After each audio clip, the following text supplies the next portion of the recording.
Welcome to the Green Room on Casting Workbook. I'm Natasha Gargiulo. Have you seen The Good Nurse on Netflix? Yes, it's another incredible performance by Redmayne and Jessica Chastain, who play nurses in this true crime story about serial killer Charles Cullen. Now here's the extent the two Academy Award winners went through in order to portray good nurses.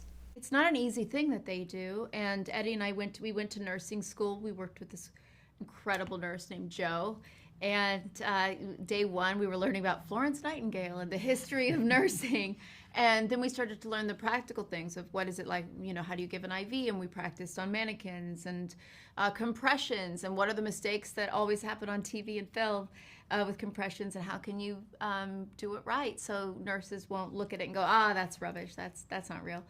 We were surrounded by healthcare workers, so a lot, the extras and the day players in our film really do it for a living. So it put our feet to the fire, and that we had to fit in the world with them, and it was a big responsibility.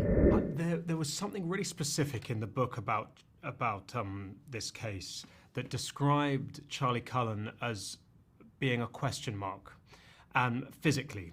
He had this extraordinary posture, and since The Theory of Everything, the film I did about Stephen Hawking, I've worked with this brilliant woman called Alexandra Reynolds, who is a dancer by trade and a movement director. And on this film, we worked together for a couple of days, and we watched as much footage as we could.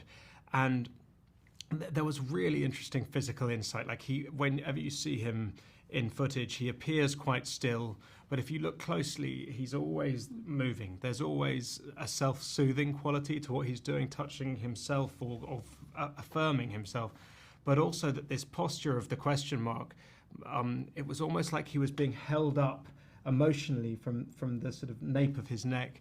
And so that I work on physicality. I love that side of the job, and I worked on that quite a lot months before filming, so hopefully by the time we were playing together, Jess and I, it's sort of in you rather than it being something that you put on.